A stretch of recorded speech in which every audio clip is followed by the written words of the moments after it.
Once Benjamin Franklin said if you are failing to plan that means you are planning to fail. बहुत important बात और बहुत सटीक बात उन्होंने कही कि अगर आप अपना प्लान बनाने में फेल हो रहे हैं दैट मीन्स कि आप फेल होने की तैयारी कर रहे हैं। इसका मतलब यह है कि आपको अपना गोल अचीव करने के लिए एक प्लान, एक स्ट्रेटजी की बहुत जरूरत है।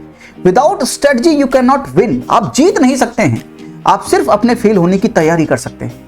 तो आपके पास एक स्ट्रेटजी होनी चाहिए। In this context, in this background, क्या होनी चाहिए हमारी इस 30 डे की स्ट्रेटजी यूपीएससी के प्री को क्वालिफाई करने के लिए? आज की इस वीडियो में हम ये इंपॉर्टेंट पॉइंट डिस्कस करेंगे। तो सबसे पहला सवाल ये है कि क्या कोई ऐसी 30 डे स्ट्रेटजी एग्जिस्ट करती है जिसकी वजह से आप जीत जाएंगे? वो स्ट्रेटजी क्या मैं आपको बताऊंगा? Answer is no. ऐसी कोई स्ट्रेटजी नहीं है जो मैं आपको बताऊं वो आपके ऊपर एप्लीकेबल हो।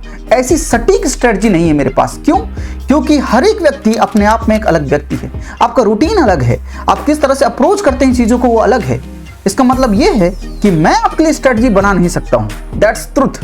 मैं आपके लिए स्ट्रेटजी बना नहीं सकता हूं, पर मैं आपको कुछ गाइडिंग प्रिंसिपल बता सकता हूं जो हेल्प करेंगे आपको अपनी स्ट्रेटजी बनाने के लिए। तो आप अपनी स्ट्रेटजी खुद बनाएंगे। पॉइंट नंबर 1, आप अपनी स्ट्रेटजी खुद बताएंगे। मैं सिर्फ आपको गाइडिंग प्रिंसिपल बताऊंगा। जिस तरह से इंडो चाइना रिलेशन में आप पंचशील को पढ़ते हैं, 5 गाइडिंग प्रिंसिपल, मैं आज आपको यहां पर 5 गाइडिंग प्रिंसिपल बताऊंगा जिससे आप अपनी 30 दिन की स्ट्रेटजी खुद डिसाइड करेंगे और खुद डेवलप करेंगे। वो क्या होने चाहिए गाइडिंग प्रिंसिपल? पहला गाइडिंग प्रिंसिपल है rule of C3। What is C3? C for कंकर, consolidation and connectivity.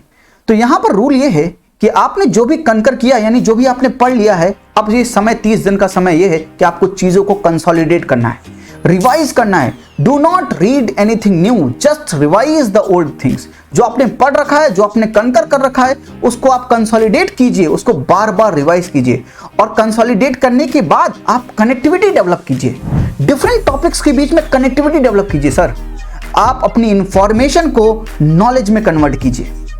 It's very important कि आपकी वो नॉलेज हो आपके पास, क्योंकि इंफॉर्मेशन अगर डिस्क्रीट इंफॉर्मेशन रहेगी तो आप वहां पर सही चीजें गेस नहीं कर पाएंगे। क्योंकि यूपीएससी का एग्जाम एक एनालिटिकल एग्जाम है, फैक्चुअल नहीं सर, कॉन्सेप्चुअल क्वेश्चंस आते हैं वहां पर।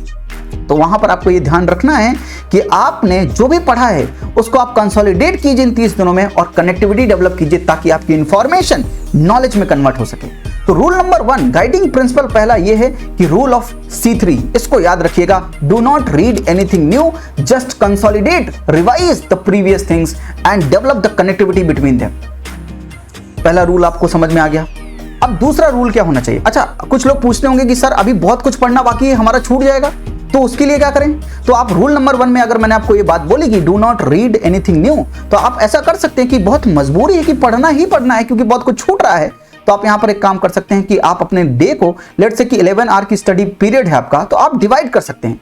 4-4-3 का फॉर्मूला अपना सकते हैं कि 4 hours for reading new things, 4 hours for revision and 3 hours for mock test, जिसमें 2 घंटे आप मॉक टेस्ट देंगे, 1 घंटे मॉक टेस्ट का सॉल्यूशन पढ़ने में लगाएंगे आप। तो 4-4-3 का फॉर्मूला अपनाइए। अगर आप रिवाइज, अगर आपने कुछ नई चीजें पढ़नी है उसको पढ़ने के लिए आप 4 घंटे दीजिए, पर रिवाइज के लिए 4 घंटे रखिए और 3 घंटे मॉक टेस्ट के लिए। It's very important, mock test आपको लगाने हैं। तो रूल नंबर पहला वही है कि अगर आपने आपको पहली बात, अगर आपने बहुत पढ़ रखा है तो आप पढ़िए मत, आप रिवाइज करने में ध्यान दीजिए, चीजों को कंसोलिडेट कीजिए और कनेक्टिविटी डेवलप करके आप क्या कीजिए, चीजों को कंसोलिडेट कीजिए। और यहां पर अगर आपको नया चीज पढ़ना है तो आप क्या कर सकते हैं, 4-4-3 का फॉर्मूला अप्लाई कर सकते हैं। Now the second principle is कि आपको मॉक टेस्ट लगाने हैं। Sir, it's very important to practice. आपके पास प्रैक्टिस होनी चाहिए। Practice of facts, practice of concept, practice of elimination technique and practice of common sense. क्योंकि उस अंडर ट्रिमेंडस प्रेशर जब एग्जाम में आप बैठते हैं तो आपका कॉमन सेंस भी वर्क नहीं करता है। कॉमन सेंस भी वर्क करे, उसकी भी प्रैक्टिस होना बहुत जरूरी है। और ये प्रैक्टिस होगी कैसे? आपको मॉक टेस्ट लगाने पड़ेंगे। मॉक टेस्ट लगाने के समय आपको ये ध्यान रखना पड़ेगा कि आपने किस क्वेश्चन को किस तरह से अप्रोच किया है। आपको अपनी अप्रोच देखनी पड़ेगी और वहां पर आपको अपने आप को एनालाइज करना पड़ेगा कि किस तरह से मैंने सवाल को अप्रोच किया है, वो क्या सही अप्रोच है।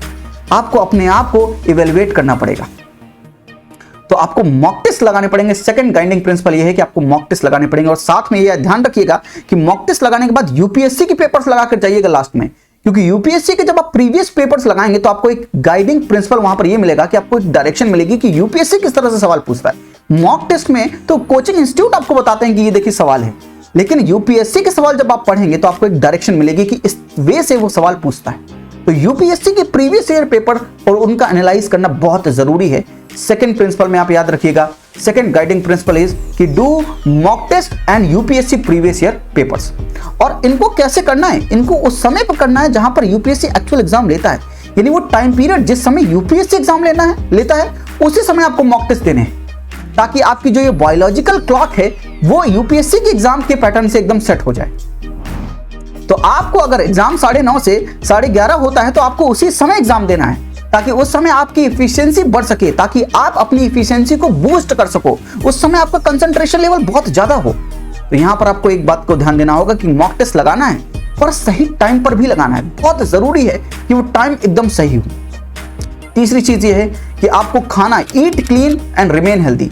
आपको हेल्दी रहना पड़ेगा, अच्छा खाना खाइए, सही खाना खाइए, क्लीन खाना खाइए, जंक फूड मत खाइए, अपने आप को हेल्दी रखिए, क्योंकि अगर आप हेल्दी रहेंगे तो आपका मेंटल जो एटीट्यूड है वो भी हेल्दी रहेगा। आपका मेंटल जो है हेल्थ वो बहुत सही रहना बहुत जरूरी है, क्योंकि एग्जाम में हर चीज का आपका चेक होगा। एग्जाम में केवल आपका मेंटल चेक नहीं होगा, अगर आप वाकई में हेल्दी हैं तभी वो मेंटल सही काम कर पाएंगे वहां पर।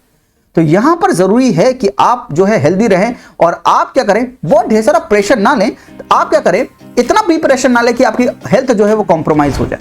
तो यहां पर आपको एक बात का ध्यान रखना होगा कि आपको अपना खाना, ईट क्लीन, थोड़ा बहुत एक्सरसाइज करना पड़ेगा, मेडिटेशन करना पड़ेगा, योगा करना पड़ेगा, और उतना करके आप अपने मेंटल एटीट्यूड को भी सही रखें।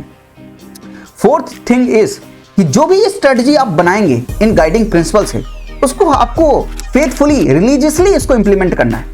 इंप्लीमेंटेशन में कमी नहीं छोड़नी है। हमारा इंडिया में लॉ तो हम बहुत अच्छे बनाते हैं, पर उनका इंप्लीमेंटेशन सही नहीं होता है। वो काम आपको नहीं करना है। अगर आप स्ट्रेटजी बना रहे हैं तो उसका इंप्लीमेंटेशन बहुत बढ़िया होना चाहिए, क्योंकि आप 30 डे में आप अपने आप को ब्रेक कर सकते हैं या अपने आप को आप कुछ बना सकते हैं। इट कैन ब्रेक यू और मेक यू समथिंग। तो ये 30 दिन बहुत इंपॉर्टेंट है। आपने साल भर पढ़ा है, नहीं पढ़ा है, वो ठीक है, वो मैटर करता है, लेकिन 30 दिन में आपने ये क्या किया है, ये बहुत मैटर करता है सर। इसको याद रखिएगा। आपने जो भी स्ट्रेटजी बनाई है, फोर्थ गाइडिंग प्रिंसिपल इज कि आपने जो भी स्ट्रेटजी बनाई है उसका इंप्लीमेंटेशन रिलीजियसली, फेथफुली होना चाहिए। एंड पांचवा गाइडिंग प्रिंसिपल है कि राइट माइंडसेट होना चाहिए। आपका दिमाग एकदम क्लियर होना चाहिए, कॉन्सेप्ट आपके एकदम क्लियर होना चाहिए। यानी माइंडसेट अगर आपका सही है, आपके अंदर कॉन्फिडेंस होना चाहिए। ठीक है, आपने जो भी पढ़ा है, आपको ऐसा लगना नहीं चाहिए कि आप भूल जाएंगे, क्या हो जाएगा, ये डायलेमा नहीं रहना चाहिए आपके अंदर। आपके अंदर एक कॉन्फिडेंस होना चाहिए कि ठीक है, मैंने जो भी पढ़ा है वो अगर पूछा जाएगा मैं कुछ ना कुछ करके उसको सवाल को सही कर लूंगा। तो आपके अंदर वो कॉन्फिडेंस होना चाहिए। अपना कॉन्फिडेंस लूज मत कीजिएगा, क्योंकि battle lost on the mind is battle lost on the ground. अगर आप दिमाग से बैटल हार गए तो वहां पर जरूर हार जाएंगे। तो याद रखिएगा, अपना कॉन्फिडेंस लूज मत कीजिएगा। ये 5 गाइडिंग प्रिंसिपल से आप अपनी स्ट्रेटजी खुद बनाइए। 30 दिन की स्ट्रेटजी क्या होगी, अगर मैं आपको बताऊंगा तो सब पर एप्लीकेबल नहीं हो पाएगी। आप एक अलग यूनिक इंसान हैं। इन 5 गाइडिंग प्रिंसिपल का यूज करते हुए अपनी स्ट्रेटजी खुद बनाइए, वो विनिंग स्ट्रेटजी होगी। थैंक यू, नमस्ते, जय हिंद।